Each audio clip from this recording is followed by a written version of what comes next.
Hello everyone, welcome to another Rick's Picks. Today I'm going to be doing my review of the G.I. Joe classified figure Sgt.Slaughter.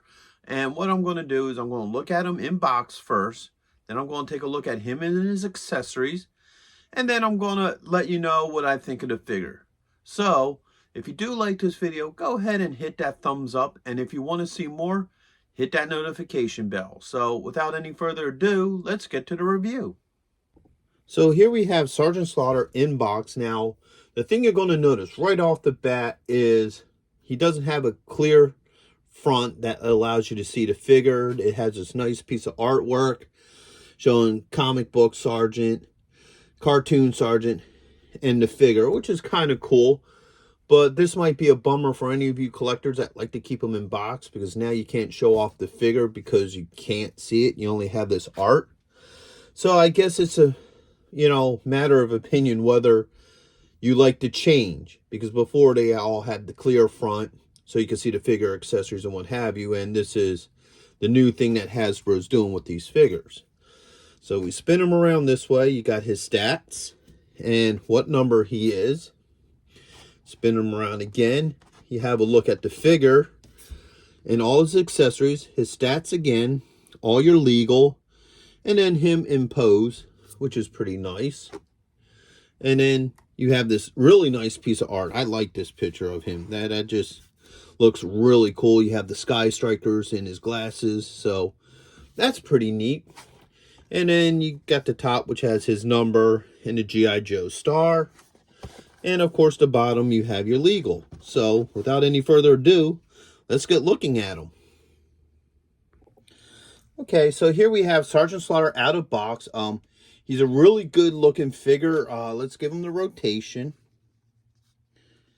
I really think they caught the essence of Sgt.Slaughter with this figure. I like the detail that they put to his face, his muscle work, and what have you.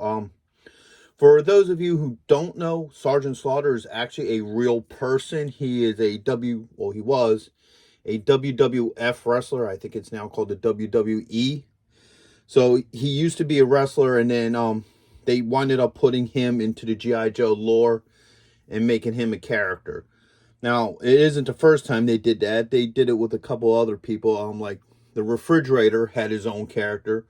Wasn't as big as Sgt.Slaughter. Sgt.Slaughter just fit the whole G.I. Joe persona, love of country, military, the whole shabam. So, out of all the celebrities that they got into the G.I. Joe line, he's the one who really stuck. So just, a little bit of background on this particular character.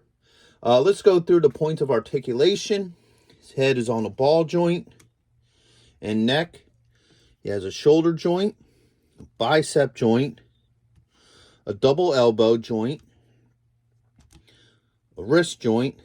He has a joint right here at the rib cage, so he can go back and forth. And he has a joint here at the belt lines. All right. Raise his arms. He has one here at the thigh, a knee joint, which is a double joint. He has a pivot on the top of his boot. And he has an ankle joint. So overall, he does have a lot of nice points of articulation. Let's get this man to stand.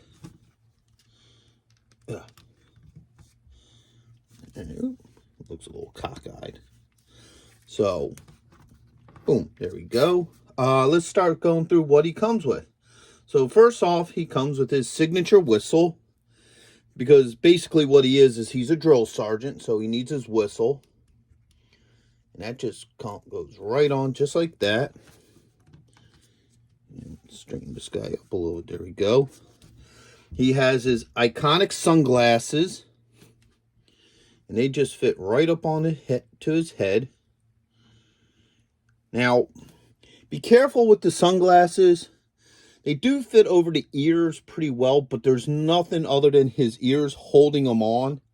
Like there's no little tab that goes into the side of his head or nothing. So just be wary of that with this figure, that the only thing that is holding him on is his nose and ears.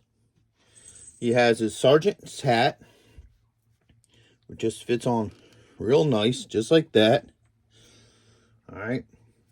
He has a couple different hands. So he has 2 holding hands. 1, 2. All right. He has 2 pointing hands. So 1 and 2. And then he has 2 grabbing hands. So he has this one. And he has that one. And I think the reason why they have these hands is, once again, he was a wrestler. And, you know, a standard wrestler pose is having their hands out like that. So that's why I feel like they gave him those. He comes with his own minifigure. Okay. Which is kind of cool. He does come out of here. This back piece can slide out and the figure can come out. So I'm not going to take him out because he's really small and I don't want to lose him. But it looks really nice in the packaging. He has a baton here. So that's pretty cool with the gold top. And he also comes with his AK-47.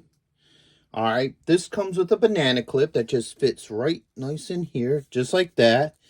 And it also comes with a scope, as you see here. That if you look on the front, there's this little hole there. And that just pops right in there. Just like that. Now, one thing I'm going to advise you to be careful with this figure is, because they're not in the clamshell like they normally are, so you can see them, all their accessories come in a little box, something like this. And they come in little cardboard pieces like this. So check all your cardboard, because I almost lost his glasses because of that, because I didn't see him in this board. So that's something you might want to be wary about with these new figures.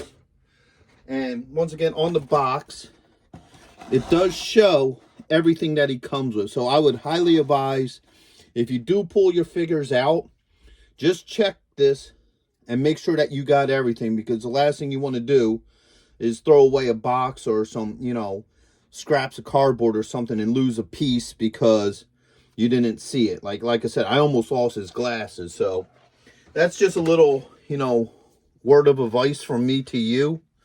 So let's get back into him. Let's see how well his hands holds his stuff. So we're going to pop this hand off, get one of the holding hands. Okay.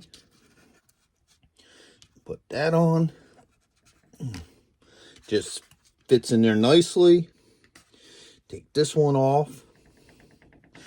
Now, don't pull too hard, just work it. Like what I'm doing is I'm spinning it as I slowly pull. That way you don't worry about breaking the nub.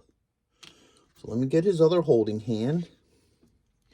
And when you're putting it on, do the same thing. I just work it.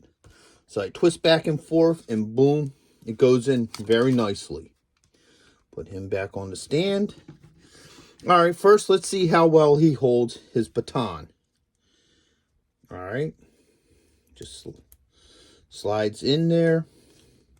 Now, the nice thing about these figures is their fingers are usually malleable. That means you can shape them. So if you have a hard time getting something in, there you go. All right, he does hold his baton pretty well. You know, you can move the fingers and manipulate them a little bit so they go in. And that works more so with the guns. So the fingers pull just a little bit. So I just popped it in there. And boom, that fit really nicely in his hand. So now he can easily hold any of his weapons. So overall, I think this is a really good figure. He's a really good piece to go with your Joes. I would highly recommend this figure for anybody who's collecting this line. Sgt.Slaughter has always been an iconic, you know, figure. So definitely worth having. So with that being said, I hope you enjoyed this review.